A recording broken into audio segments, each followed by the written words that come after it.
एके दिशेने आवाज आला, विठोबा रखुमाई, विठोबा रखुमाई, विठोबा रखुमाई. आवाज आला. ती साधू मंडळ पळत पळत गेली आणि तुकोबरांच्या चरणावरती नतमस्तक झाली. मस्तक हे पायावरी या वारकरी संतांची. महाराजांना आश्चर्य वाटलं. कित्येक दिवस झाले, कित्येक वर्ष झालं मी इथे कीर्तन प्रवचन करतोय, पण माझ्या पाया कुणी पडलाय? कोण? कुठून आला बाबांनो आणि माझ्या पाया पडता? महाराज, आम्ही खूप लांबून आलो आहोत, आम्ही सोलापूरवर आहोत, आम्हाला सुख पाहिजे. महाराज, आम्हाला सुख पाहिजे, तुम्ही सुख द्याल ना? त्यावेळेस महाराज म्हणतात, बाबांनो, अरे मी त्याच्या करताच आलो. येथे उपकारासाठी आले गरजा वैकुंठी, किंवा बुडत हे जन न देखावे डोळा, येतो कळवळा मनोनिया.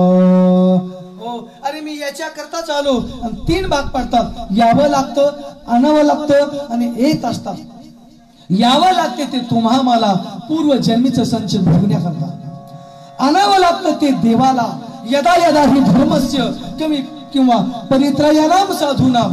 ज्या ज्यावेळेस ग्लानीची हानी होते, अधर्म वाढतो, ज्यावेळेस मृत्यू लोकांमध्ये पाप वाढलं जातं ना, त्यावेळेस माझा भगवान परमात्मा अवतार घेत असतो.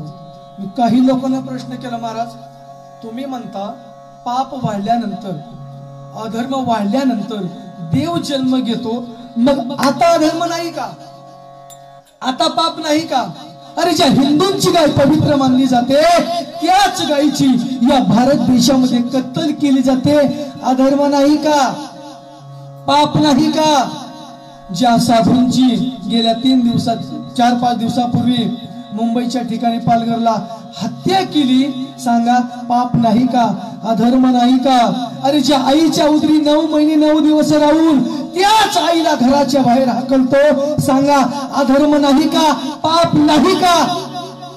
मग तुम्ही म्हणता ना अधर्म वाढल्यानंतर पाप, परमात्मा अवतार घेत असतो. बरोबर आहे. अधर्म वाढल्यानंतर देव अवतार घेतो, पाप वाढल्यानंतर देव अवतार घेतो. पाप वाढले, एक सांगू का तुम्हाला, माझा भगवान परमात्मा जन्म घेण्यासाठी रेडी. त्याला असं वाटतं मी कधी जन्म घेईल, मी कधी जन्म घेईल, पण त्याला त्याच्या लायकीचं ऐबा भेटत नाही. म्हणून माझा भगवान परमात्मा जन्म घेत नाही. येत असतात ते संत तुमच्या आमच्या उपकारा करता. येथे उपकारासाठी आले घरच्या वैकुंठी. बुडत हे जान न देखावे डोळा, येतो कळवळा मनानिया. तुमचा आमचा कळवळा येतो म्हणून संत महात्मे या मृत्यूलोकमध्ये अवतार घेतात. महाराज म्हणतात, बाबांनो, अरे मी याच्या करता चालू आहे, तुम्हाला सुख का नाही देणार? देणार ना, भरपूर सुख देणार. त्यातलं एक जण म्हणला, महाराज तुमच्याकडे खरंच सुख आहे का? हो, भरपूर सुख आहे. किती सुख आहे? आनंदे निर्भर असो भलते ठाई, सुख दुःख चाड नाही आम्हा, भरपूर सुख आहे. महाराज तुम्ही आम्हाला द्याल? हो, आम्हाला द्याल. मग मला सांगा महाराज, तुमच्याकडे एवढं सुख आहे, मग आमच्याकडे सुख का नाही?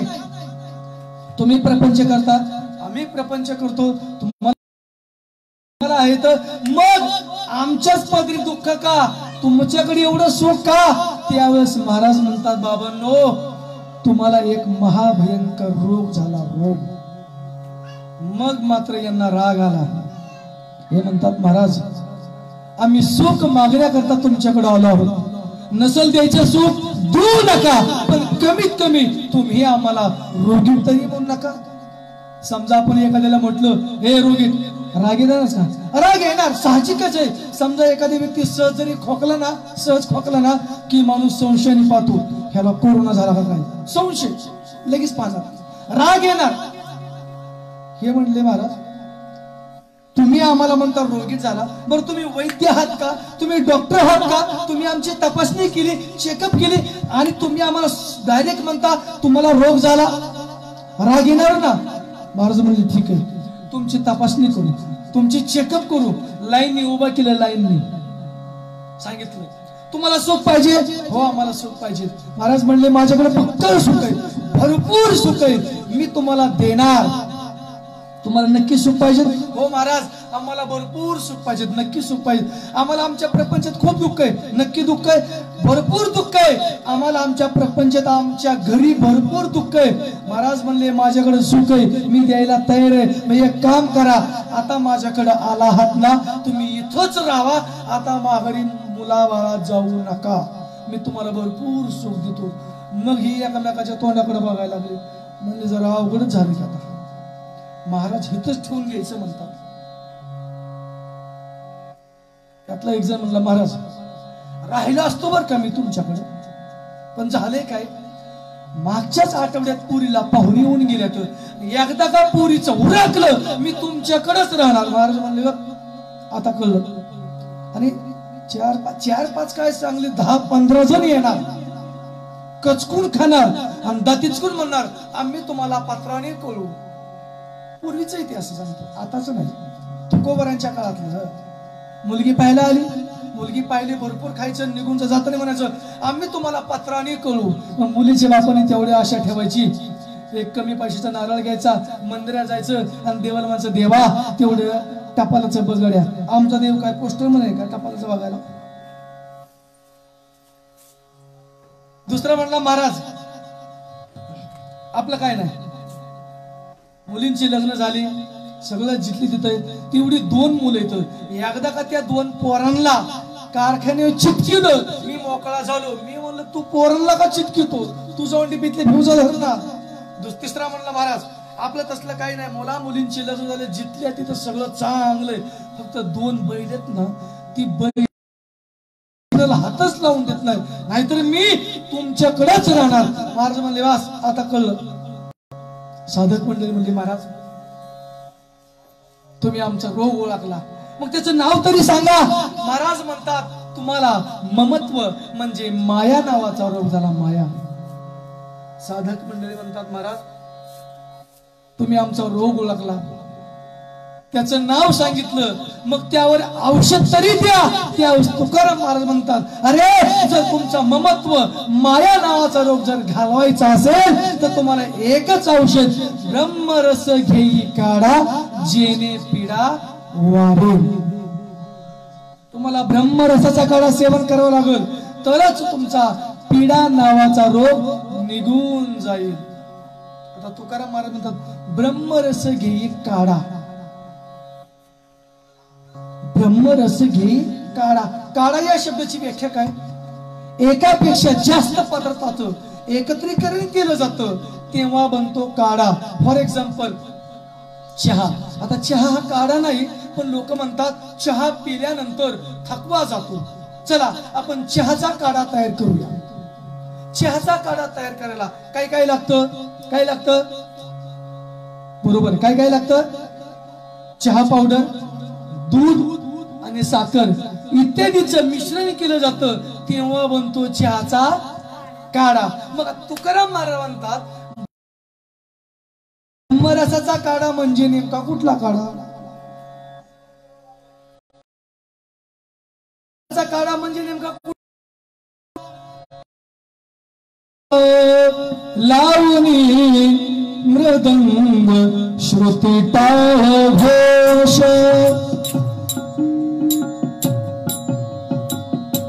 लावणी मृदंग श्रुती टाळ घोष, सेव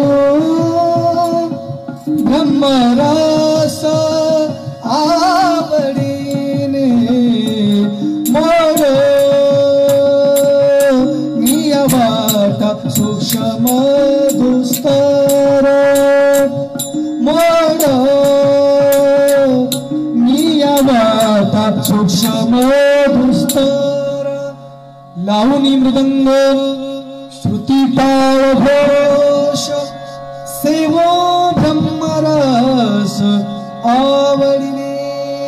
महाराज म्हणतात लावण्या मृदंग, श्रुती म्हणजे विना, टाळ आणि आपल्या तोंडातला जयघोष याचा होतो ब्रह्मरस. आणि असा ब्रह्मरसाचा काढा सेवन केला तर तुमचा पीडा नावाचा रोग जाईल.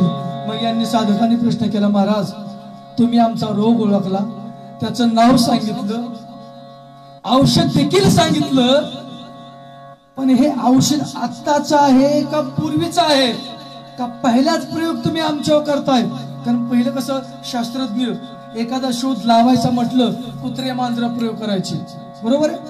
तसं तुम्ही हा प्रयोग पहिला आमच्यावर करताय का हे औषध कुणी घेतलं होतं? मग मात्र तुकोबारांना राग आला आणि तुकाराम महाराज म्हणतात, अरे हे कलियुग सोडा, या भूतलावरलं पहिलं युग सत्य युग, त्या युगामध्ये हे औषध होतं आणि घेणारा देखील होता. याचा पुरावा माऊली ज्ञानेश्वर महाराज आपल्या हरिपाठामध्ये देतात. हरी हरी हरी मंत्र हा शिवाचा, मनती जेवाचा तया मोक्ष. भजन करी महादेव, श्रीराम जय राम जय जय राम. भजन करी महादेव, राम पूजी सदाशिव. भजन करी महादेव, श्रीराम जय राम जय जय राम. भजन करी महादेव. या भूतलावरलं पहिलं युग सत्ययुग, त्या युगामध्ये औषध होतं आणि घेणाराही होता. त्यावेळेस देवादिदेव महादेव भगवान शंकरजीने हे औषध घेतलं.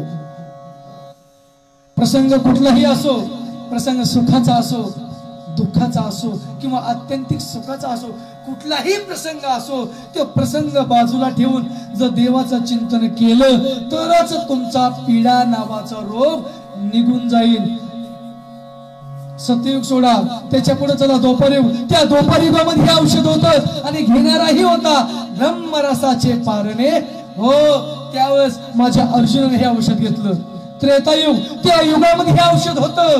एका भिल्ल जातीच्या शिबिरीने हे औषध घेतलं. जब मेरे राम जी का आवन होगा, शबरी की कुटिया का पावन होगा.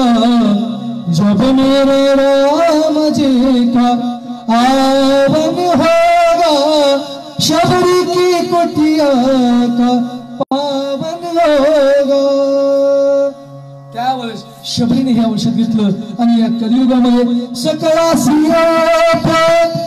आहे भिकार. कलियुगी उद्धार हरीच्या नामे.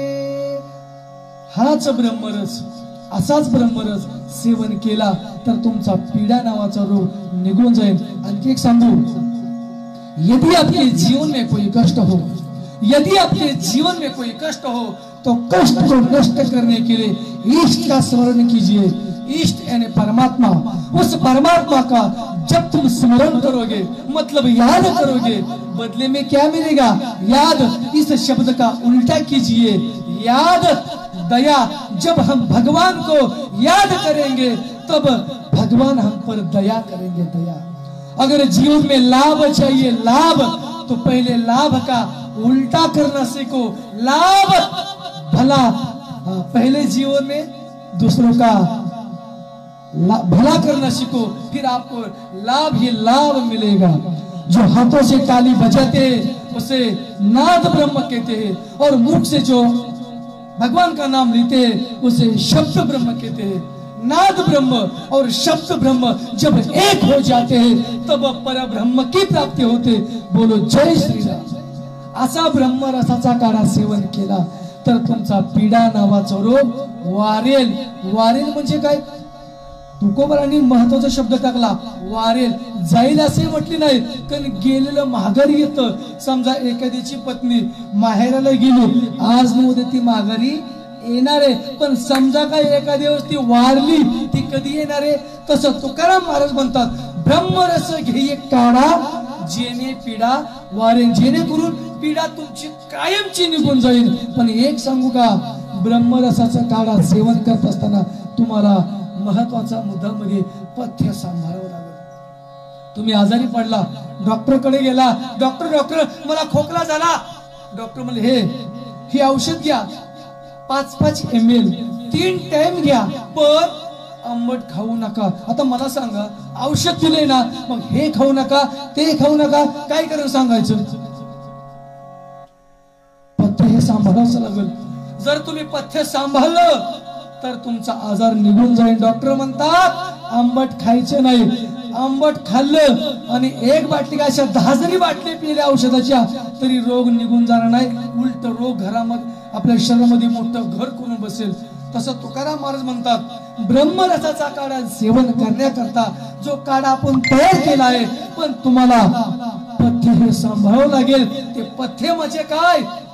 पथ्य नाम विठोबाचे अनेक वाचे नसेवी.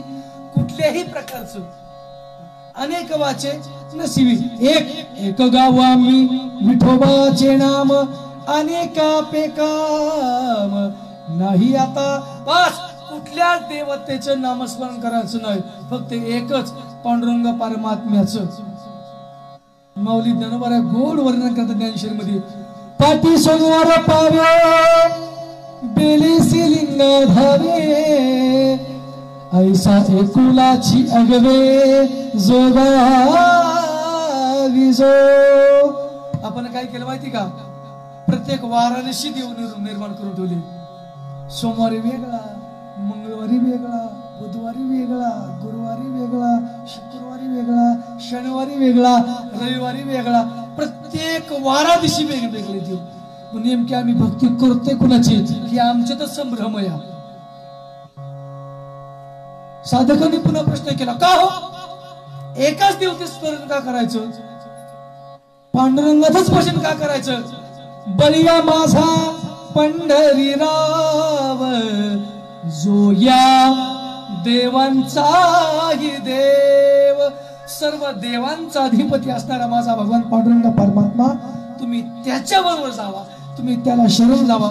म्हणून शरण जावे सर्व भावे देवासिका तो हा उतरील पार भवदुस्तर नदीचा. काय नोहे केले एका चिंतित्या विठ्ठले सर्व साधनाचे सार भव सिंधू तरी पार.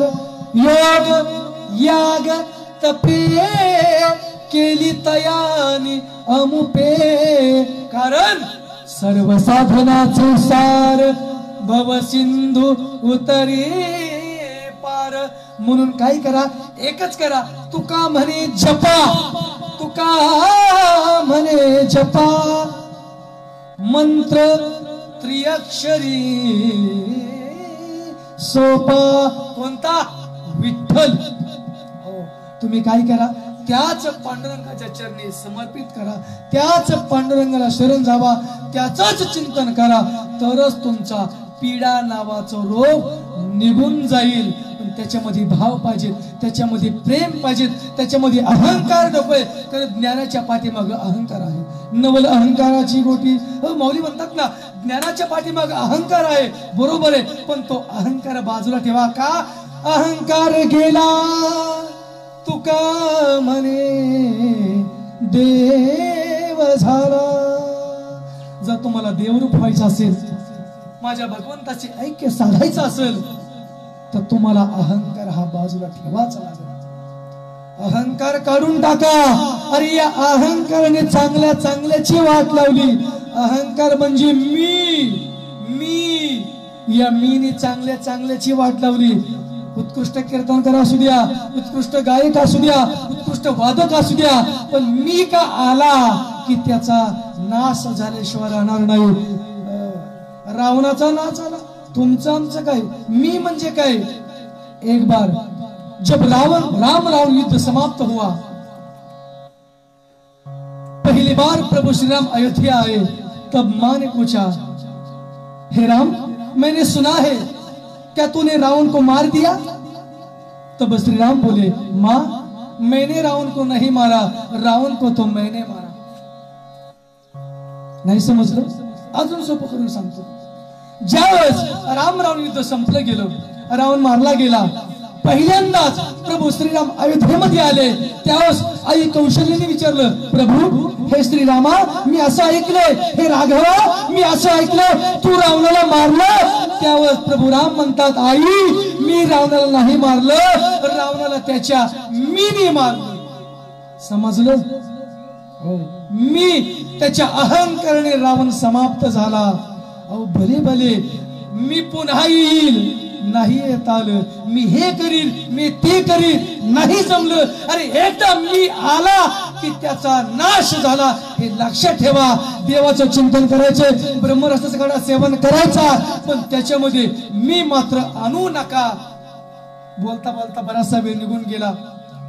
झालेली सेवा पांडुरंग परमात्मा ज्या गुरूंनी मला शिक्षणाचे धडे दिले, माझे गुरुवर हरिभक्त पारायण, रामायण प्रवक्ते, भागवताचार्य माधवजी महाराज रसाळ लासुर्णे यांच्या मुखातून आलेलं मी फक्त श्रवण केलं आणि तुमच्या पुढे एक्सप्लेन केलं. जर काही चुकीचं असेल तो माझ्या बुद्धीचा दोष आहे, पण जे योग्य आहे, जे बरोबर आहे, साच आहे, जे खरं आहे ते माझ्या गुरूंचा अनमोल शब्द ते गोड करून घ्या. कारण या वाक्याचा अर्थ असाच असेल हे मी सांगू शकत नाही. प्रत्येक जण आपापल्या पद्धतीने अर्थ लावत असतो. झालेली सेवा पुन्हा एकदा तुमच्या चरणी समर्पित करून, ज्या आई वडिलांनी जन्म घ्यायचं प्राधान्य निर्माण करून दिलं अशा थोर महात्म्यांच्या चरणी सेवा समर्पित करून सेवेला या ठिकाणी पूर्ण विराम. राम कृष्ण.